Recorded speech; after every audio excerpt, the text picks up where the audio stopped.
ಇವರೇ ರೈತರು ಅಂತ. ರೈತರು ಅದಕ್ಕೆ ಕನ್ಸೆಂಟೇ ಕೊಟ್ಟಿಲ್ಲ ಸರ್.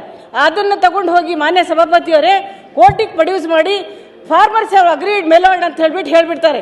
ಅದನ್ನ ಎಲ್ಲ ದಾರಿ ತಪ್ಪಿಸಿ, ರೈತರಿಗೆ ದಾರಿ ತಪ್ಪಿಸಿ ಮತ್ತು 87ನೇ ಇಸ್ವಿಯಲ್ಲಿ ಶುರು ಆಗಿರ್ತಕ್ಕಂಥ ಈ ಪ್ರಕ್ರಿಯೆಯನ್ನು ಇವ್ರದ್ದು 2004 ಕೋರ್ಟಲ್ಲಿ 60 ಎಕರೆ ಜಮೀನಿಗೆ 21 ಲಕ್ಷ ರೂಪಾಯಿ ಜಮಾ ಮಾಡ್ತಾರೆ ಸರ್. ಅಲ್ಲಿ ಇರ್ತಕ್ಕಂಥ ರೈತರು ದಿಕ್ಕಪಾಲಾಗಿ ಅವ್ರಿಗೆ ಊಟ ಇಲ್ಲ ಸರ್. ಒಂದು ಹೊತ್ತು ಊರಕ್ಕೆ ಮಕ್ಕಳೆಲ್ಲ ಸತ್ತಿಗೆ 4 ತಲೆಮಾರಿ ಆ ರೈತರಲ್ಲಿ ಅಲ್ಲಿ ಇರ್ತಕ್ಕಂಥವ್ರು ಎಲ್ಲರೂ ಕೂಡ OBC ಅವರು, SC STs ಅವರು ಸರ್. ಜಮೀನು ಯಾಕೆ ಸರ್ ಅಕ್ವೈರ್ ಮಾಡ್ತೀವಿ ನಾವು? ಆಸೆ ಬಡವರಿಗೆ ಕೊಡಕ್ಕೆ, ಇಲ್ಲ ಅಂದರೆ ಅವ್ರ ರೈತನಿಗೆ ತಕ್ಕಂತೆ ಪರಿಹಾರ ಕೊಡಬೇಕು. ಅವ್ರಿಗೆ ಜಮೀನು ಕೊಡಲ್ಲಂತೆ, ಸೈಟು ಕೊಡಲ್ಲಂತೆ. 21 ಲಕ್ಷದಲ್ಲಿ ಎಲ್ಲ 60 ಎಕರೆ ಜಮೀನಿನ ಮಾಲೀಕರು ತಗೊಂಡ್ಬಿಡಿ. ಇದು ಯಾವ ರಥದ ನಿಯಮ ಸರ್?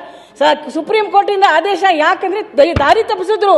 ಅರ್ಬನ್ ಡೆವಲಪ್ಮೆಂಟ್ ಅವರು ದಾರಿ ತಪ್ಪಿಸಿದ್ದಕ್ಕೆ ಆ ರೈತರ ಪರವಾಗಿ ಕೋರ್ಟನ ಆದೇಶ ಕೊಡೋಕ್ಕಾಗಲಿಲ್ಲ.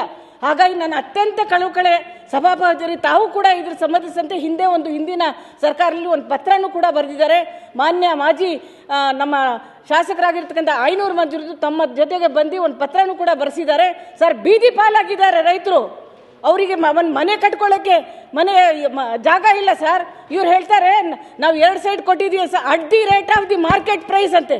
ಅಲ್ಲ ಸರ್, ಜಮೀನು ಅವ್ರದ್ದು, ಇವ್ರು ತಗೊಂಡಿರೋದು. ಇವ್ರ ಸೈಟ್ ಮಾರಕ್ಕೆ ಬೇರೆಯವರಿಗೆ ಮಾರ್ಕೆಟ್ ಪ್ರೈಸ್ ಅಲ್ಲಿ ಬೇರೆಯವರಿಗೆ ಸೈಟ್ ಕೊಡಕ್ಕೆ ತಗೊಂಡಿರೋದು.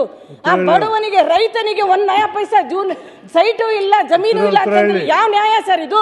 ಸರ್ಕಾರ ಮತ್ತೊಮ್ಮೆ ಇದನ್ನು ಪರಿಗಣಿಸಿ ಅವ್ರಿಗೆ ನ್ಯಾಯ ತರಿಸಬೇಕು. ನೀತಿ ನಿಯಮ ಇಲ್ದಿದ್ರು ಕೂಡ ಸರ್, ಕಾನೂನು ಇರೋದು ಯಾರಿಗೆ? ಸಾರ್ವಜನಿಕರ ಉದ್ದೇಶಕ್ಕಾಗಿ ಇರ್ದರು. ಅವರ ಬದುಕಿಗೆ ಒಂದು ದಾರಿ ತೋರ್ಸಕ್ಕಿರ್ತಕ್ಕಂಥ ಈ ಕಾನೂನು ಯಾಕೆ ಸರ್ ಬೇಕು? ಜಮೀನು ಕಬಳಿಸ್ಕೊಂಡು ಏನು ಕೊಡಕ್ಕಾಗಲ್ಲ ಅಂತಂದ್ರೆ ಉತ್ತರ ಹೇಳಿ.